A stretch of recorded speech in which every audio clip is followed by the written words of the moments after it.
11월 첫 주일, 둘째 주일, 셋째 주일 세 번에 걸쳐 우리 감사절 설교를 하게 되겠습니다. 특별히 11월 20일 추수감사주일을 맞이하여서 또 우리가 어떤 감사를 하나님 앞에 올려드리고 또 준비되어질 것인가 말씀을 통하여 깨닫고 하나님 앞에 감사하면 좋겠습니다. 요한복음 6장 5절부터 13절입니다. 오늘 하나님께서 우리에게 주시는 말씀을 봉독해 드리겠습니다. 예수께서 눈을 들어 큰 무리가 자기에게로 오는 것을 보시고 빌립에게 이르시되 우리가 어디서 떡을 싸서 이 사람들을 먹이겠느냐 하시니 이렇게 말씀하시면 친히 어떻게 하실지를 아시고 빌립을 시험하고자 하심이라. 빌립이 대답하되 각 사람으로 조금씩 받게 할지라도 200데나리온의 떡이 부족하리이다. 제자 중 하나 곧 시몬 베드로의 형제 안드레가 예수께 여짜오되 여기 한 아이가 있어 보리떡 5개와 물고기 2마리를 가지고 있나이다. 그러나 그것이 이 많은 사람에게 얼마나 되겠사옵나이까. 예수께서 이르시되 이 사람들로 앉게 하라 하시니 그곳에 잔디가 많은지라 사람들이 앉으니 수가 5,000명쯤 되더라. 예수께서 떡을 가져 축사하신 후에 앉아 있는 자들에게 나누어 주시고 물고기도 그렇게 그들의 원대로 주시니라. 그들이 배부른 후에 예수께서 제자들에게 이르시되 남은 조각을 거두고 버리는 것이 없게 하라 하시므로 이에 거두니 보리떡 5개로 먹고 남은 조각이 12바구니에 찼더라. 아멘. 사람들은 세상 속에 살아가면서 자신의 삶 가운데 기적이 일어나기를 간절히 소망하고 기대합니다. 하늘에서 뚝 떨어지는 그런 돈벼락 같은 그런 기적 말입니다. 어떤 사람이 베드로후서 3장 8절 말씀을 읽으면서 하나님 앞에 이렇게 기도했다는 유머가 있습니다. 베드로후서 3장 8절의 말씀은 이런 말씀입니다. 사랑하는 자들아, 하나님께는 하루가 1000년 같고 1000년이 하루 같음을 기억하라는 말씀입니다. 이 구절을 읽은 이 성도가 하나님 앞에 기도했습니다. 하나님, 정말 진짜 하나님께는 하루가 1000년 같고 1000년이 하루 같습니까? 그렇단다. 그렇게 하셨습니다. 그런 성도가 그 말을 듣고 하나님 앞에 또 이렇게 물었습니다. 그러면 하나님께는 1000원이 1억이 될 수 있고 1억이 1000원이 될 수 있겠네요. 그러니까 하나님, 그래, 그렇지.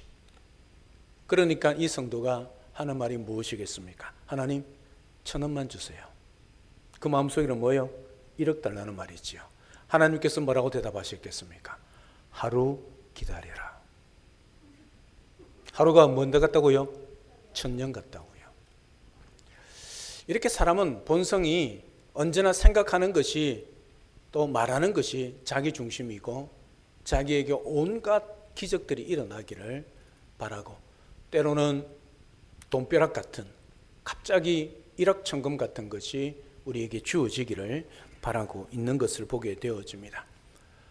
인간의 상식이나 자연 현상을 벗어나서 일어나는 일들을 우리는 무엇이라고 하느냐 하면 기적이라 그렇게 말을 합니다. 오늘 우리는 인간의 상식을 뛰어넘는 기적을 오늘 말씀을 통하여 깨닫습니다. 우리가 너무너무 잘 알지요. 오병이어의 기적입니다. 이 오병이어의 기적은 부족한 가운데서도 그리고 보잘것없는 가운데서도 감사한 결과가 일어난 사건입니다. 따라서 우리 인생을 살아갈 때 부족할 때 보잘것없을 때 불가능할 때 어떻게 해야 할 것인가를 오늘 주님의 감사를 통하여 우리가 깨닫게 되어집니다. 부족할 때도 보잘것없을 때도 불가능할 때도 우리가 잊지 말아야 할 것이 뭐냐? 감사한 것이지요. 그래서 사도 바울은 범사에 감사하라 그렇게 말을 하고 있는 겁니다. 오늘도 우리 일상 가운데 부족함이 있기에 감사 못하고 보잘것없기에 작기에 적기에 감사 못하고 불가능하기에 감사 못하는 우리의 모습을 돌아보면서 오늘도 부족한 가운데서도 보잘것없는 가운데서도 불가능한 가운데서도 위에 계신 하늘 문이 열려 있는 하늘을 바라보고 우리 주님을 바라보고 늘 감사할 수 있는 우리 모두가 될 수 있기를 주님의 이름으로 축복합니다. 한 아이가 보리떡 5개와 물고기 2마리를 가지고 있었습니다. 물고기 2마리라니까 아주 큰 생선을 생각하는데요, 멸치 같은 것입니다. 피레미 같은 것입니다. 그러니까 아이가 먹어도 부족한 것이지요. 그야말로 허기를 때울 수 있는 아이의 작은 도시락이다, 그렇게 말할 수 있습니다. 오병이라니까 무슨 귀한 오색 찬란한 떡같이 여겨지는데요, 우리식으로 말하면 보리떡입니다. 쉽게 말하면 개떡이지요. 아이의 그냥 한 끼를 띄울 수 있는, 허기를 면할 수 있는 겨우 아이의 작은 도시락이 오병이어입니다. 여러분, 지금 모인 사람이 5,000명입니다. 남자만 5,000명입니다. 그러면 여자와 어린아이, 노인들을 다 합치면 얼마나 되겠습니까? 약 2만 명 가까이 되는 인원입니다. 그런 사람들에게 이 아이의 작은 도시락이 무슨 영향력이 있고 효력이 있겠습니까? 그럼에도 불구하고 주님은 그 아이가 드린 도시락을 받아서 하늘을 향하여 축사합니다. 여러분, 축사가 뭡니까? 축복하고 감사하는 기도지요. 따라서 주님께서 축사하신 것은 축복하며 감사 기도를 드렸다는 뜻입니다. 여러분, 생각해 보십시오. 여러분, 오해하지 마십시오. 주님은 이것을 전능하게 할 수 있기 때문에 하나님 앞에 감사했다, 그렇게 생각하지 마십시오. 주님은 전능하십니다. 물론 모든 것을 할 수 있습니다. 그러나 주님 손에 뭘 들었습니까? 물론 주님은 아무것도 없는 가운데 무에서 유를 만들 수 있는 천지창조의 하나님이십니다. 그럼에도 불구하고 주님은 어떻게 하셨습니까? 아이의 도시락을 받으셨습니다. 그리고 그 아이의 도시락을 손에 들고 하늘을 향하여 축사하셨다는 사실이죠. 왜 그랬을까요? 왜 주님이 그냥 오늘 빌립을 시험하고 안드레의 그 말을 듣고 그냥 한 귀를 듣고 한 귀를 흘리지 않습니까? 왜 그러실까요? 그럼에도 불구하고 주님은 그 아이의 도시락을 들고 축사하고 있는 이유가 무엇일까요? 오늘 시험이라고 말하지 않습니까? 시험이 무엇이겠습니까? 2가지 의미가 있지요. 하나는 유혹입니다. 이 유혹은 막이 가는 것이지요. 2번째는 테스트입니다. 여러분, 테스트는 그 사람이 그 수준에 이르는지, 때로는 그 사람의 믿음이 그만큼 되는지를 확인하는 것이지요. 테스트는 우리에게 때로는 스트레스가 될 수 있지만 유익한 것이지요. 그 테스트에 통과되어지면 그 사람은 한 단계 나아가게 되는 것이지요. 마치 아이들이 진급 시험을 치는 것과 같은 것이지요. 하나님이 왜 시험할까요? 오병이어를 들고 왜 하나님께 축사하고 왜 제자들을 시험할까요? 다른 것 없습니다. 오늘 우리 주님께서 가르치려고 하는 것은 이 오병이어, 보잘것없고 부족하지만 불가능한 가운데서도 하나님 앞에 감사하고 떼어 나누어 줄 때에 기적이 일어나는 것을 제자들에게 보여주시는 것이지요. 동시에 우리 주님이 떼어지는 생명의 떡이란 것을 보여주시는 것이지요. 오늘 우리가 성찬에 참여하지 않습니까? 이 성찬을 통하여 이미 오병이어의 이 놀라운 역사와 기적의 은혜가 우리에게 오늘 성찬을 받은 자들에게 일어나고 있다는 것을 보게 되어집니다. 오늘 주님께서 하신 감사는 3가지지요. 첫째는 부족한 가운데서도 감사하셨습니다. 7절 우리 다 같이 함께 읽겠습니다. 시작. 빌립이 대답하되 각 사람으로 조금씩 받게 할지라도 200데나리온의 떡이 부족하리이다. 예, 부족합니다. 이 200데나리온이라는 말은 한 사람의 노동자가 8개월 동안 벌어야 할 돈입니다. 지금 여기에 모인 사람을 먹이려면 그만큼 돈이 있어야 한다. 빌립은 계산이 빠르거든요. 머리가 잘 돌아갔거든요. 딱 인원을 계산해보고 먹을 것을 계산해보니까 딱 나오는 것이지요. 그래서 200데나리온. 200데나리온이 어디 있습니까? 200데나리온의 떡도 부족한데 지금 주님의 손에는 몇 데나리온의 떡이 있겠습니까? 비교할 수 없는 보잘것없는 오병이어가 턱없이 부족한 오병이어가 들려있는 것이지요. 그러나 주님은 이렇게 부족한 것을 가지고도 하늘을 향하여 축사하십니다. 감사하고 있다는 사실이지요. 11절에 원대로 나누어 주고 12절에 배불리 먹고 13절에 남은 것이 12바구니에 가득 차는 기적이 일어났다는 것을 보게 되어집니다. 사랑 여러분, 지혜로운 사람은 있는 것을 가지고 감사하지만 어리석은 사람은 없는 것 가지고 불평합니다. 지금 부족하지만 있는 것 가지고 감사하는 자가 진짜 지혜로운 성도요 그리스도인이라는 사실을 기억하시고, 부족하지만 우리 주님 앞에 드리고 주님 앞에 감사하고 주님 앞에 찬양할 때에 우리의 삶 가운데 은혜가 있고 우리 삶 가운데 기쁨이 있다는 사실을 기억하고 부족한 가운데서도 감사하며 살아가는 우리 모두가 될 수 있기를 주님의 이름으로 축복합니다. 두 번째는 보잘것없는 데서도 감사했습니다. 8절 9절 다 같이 함께 읽겠습니다. 시작. 제자 중 하나 곧 시몬의 베드로의 형제 안드레가 예수께 여짜오되 여기 한 아이가 있어 보리떡 5개와 물고기 2마리를 가졌나이다. 그러나 그것이 이 많은 사람에게 얼마나 되겠사옵나이까. 턱없이 부족하는 것이요. 아주 실망한 어투로, 어떻게 해볼 도리가 없다는 어투로 주님께 보고하고 있는 것이지요. 너무너무 보잘것없다는 것이지요. 너무나도 작은 것이란 말입니다. 그러나 그것이 이 많은 사람에게 얼마나 되겠습니까? 이 말은 우리식으로 말하면 누구 입에 붙이겠습니까?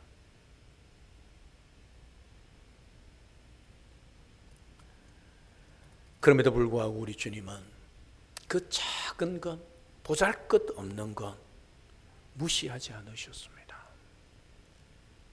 더 가져오라 말씀하지 않으셨습니다. 그것을 가지고 하나님 앞에 감사하셨습니다. 내어놓기도 부끄럽고 보잘것없는 것을 가지고 감사할 때 우리 주님께서 떼어 나누어 주실 때 오병이의 기적이 일어났다는 것을 보게 되어집니다. 사랑 여러분, 지혜로운 사람은 작은 것, 적은 것을 가지고도 감사하지만 어리석은 사람은 작고 보잘것없는 것을 우습게 여깁니다. 하찮게 여깁니다. 작다고 적다고 하찮게 여기지 마시고 작은 것, 적은 것을 가지고도 감사할 수 있는 지혜로운 그런 우리 모든 성도님들 되시기를 주님의 이름으로 축복합니다. 마지막 세 번째는 불가능한데도 감사하셨습니다. 오늘 본문은 아니지만 누가복음 9장 13절입니다. 다 같이 함께 화면을 보면서 읽겠습니다. 예수께서 이르시되 너희가 먹을 것을 주오라 하시니 여짜오되 우리에게 떡 5개와 물고기 2마리밖에 없으니 이 모든 사람을 위하여 먹을 것을 사지 아니하고는 할 수 없사옵나이다 하였으니. 주님, 불가능합니다. 200데나리온을 가지고 돈을 들여서 200데나리온의 떡을 사와야만이 가능합니다. 그 뜻입니다. 불가능하단 말입니다. 이 오병이어를 가지고 뭘 하겠습니까? 불가능합니다. 주님, 그 뜻입니다. 우리는 할 수 없습니다. 당연하지요. 여러분, 사람의 생각으로 계산하면 지극히 당연한 것 아닙니까? 불가능하다고 말하는 제자들을 나무랄 수 없습니다. 생각해 보십시오. 때가 어떤 때입니까?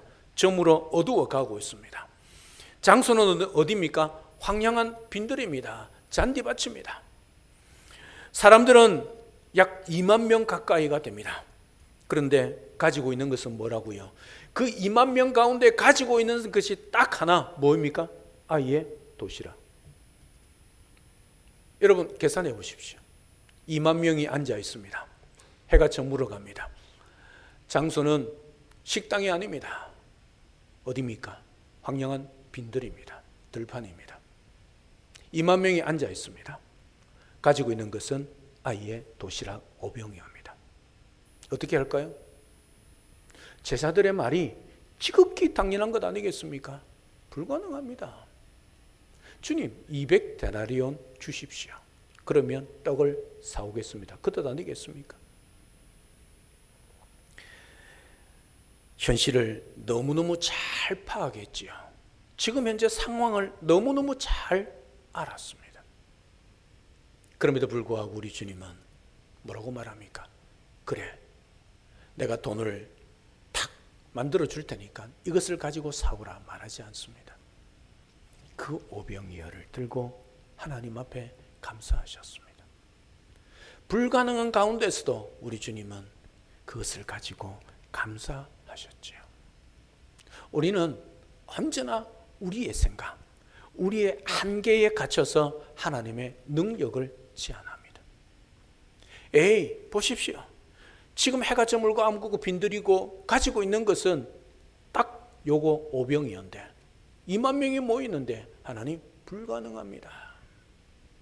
이게 우리의 한계입니다. 인간의 한계지요. 그런데 믿음은 우리의 한계를 뛰어넘지요. 그렇지 않습니까? 이게 믿음입니다. 지금 우리가 살아가는 삶의 형편은 불가능합니다. 안 됩니다. 그렇지요? 지극히 당연한 것 아닙니까? 제자들이 그렇게 고백하는 것이 비현실적입니까? 꿈을 꾸고 있는 겁니까? 아닙니다. 실제 일어난 현상입니다. 상황입니다. 형편입니다. 그럼에도 불구하고 어떻게 해요? 그 한계에 갇혀 있으면 안 되지요. 눈을 들어 하늘을 볼 수 있는 믿음, 그 하나님 앞에 기도할 수 있는 믿음, 말씀을 붙들고 하나님 앞에 설 수 있는 믿음이 우리에게 있어야 한다는 것이지요. 여러분, 그 상황 가운데 불가능하지만 믿음으로 하나님 앞에 서면 그 모든 것을 초월하는 것이 하나님의 역사지요. 하나님의 전능하심 아니겠습니까? 감사는 모든 조건이 충족된 후에 하는 것이 아니라 지금 나의 형편과 상황, 처지가 어떠하든지 상관없이 감사 제목을 찾아서 감사하는 것이 참된 감사지요. 여러분, 그 2만 명 가운데 해가 저물어 가는 들판 가운데 그래도 있는 것이 있지 않습니까? 뭡니까? 아이가 가지고 있는 도시락, 오병이어가 있지 않았습니까? 하나님, 이것을 가지고 뭘 하겠습니까? 할 수 없습니다가 아니라 하나님, 이것이 있습니다. 하나님, 주님, 이것이 있어서 감사합니다. 주님께 드립니다. 주님이 역사하여 주시옵소서. 이게 믿음 아니겠습니까? 그런데 제자들은 뭐라고 말합니까? 부족합니다. 보잘것없습니다. 이거 가지고 못 하겠습니까? 안 됩니다. 할 수 없습니다. 근데 우리 주님은 하셨습니다. 그들에게 믿음을 가르치는 것이지요. 감사를 가르치는 것 아니겠습니까? 사랑 여러분, 우리의 감사는 너무너무 많이 있고 풍족해서 할 수 있는 것 또한 아닙니다. 감사는 우리 주님의 은혜를 기억하고 그 십자가의 사랑을 받은 자들이 할 수 있는 것이지요. 비록 부족해도, 비록 보잘것없어도, 할 수 없어도, 불가능해도 우리 주님 앞에 나의 있는가, 오늘 또 나에게 주어진 그 은혜와 복을 세워보며 하나님 앞에 감사할 수 있는 그 사람이 지혜로운 사람이고 그 사람이 복 있는 사람이지요. 우리 모든 성도님들 추수감사절을 맞이하면서 우리에게 얼마나 많은 악재들이 많이 있습니까? 코로나가 아직 끝나지 않았습니다. 경기가 얼마나 어렵습니까? 금리가 얼마나 올라가고 있습니까? 물가가 하늘을 치솟고 있지 않습니까? 여러분, 우리의 걱정의 보따리가 한 짐 아닙니까? 그럼에도 불구하고 돌아보십시오. 우리가 지금 얼마나 잘 살고 있는지 한번 돌아보십시오.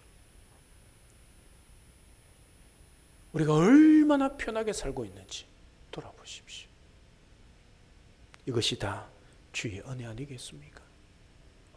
없는 것을 가지고 남의 것을 보고 불평하고 원망하지 마시고 나에게 주신 그 은혜를 생각하고 나에게 있는 것으로 비록 부족하고 보잘것없고 때로는 할 수 없는 그런 불가능한 상황 속에서도 하나님 앞에 감사함으로 하늘 문을 열고 여러분의 인생의 문제를 해결해 가고 하나님이 주신 은혜와 복을 누려가는 우리 모두가 될 수 있기를 우리 주 예수 그리스도로 축복합니다.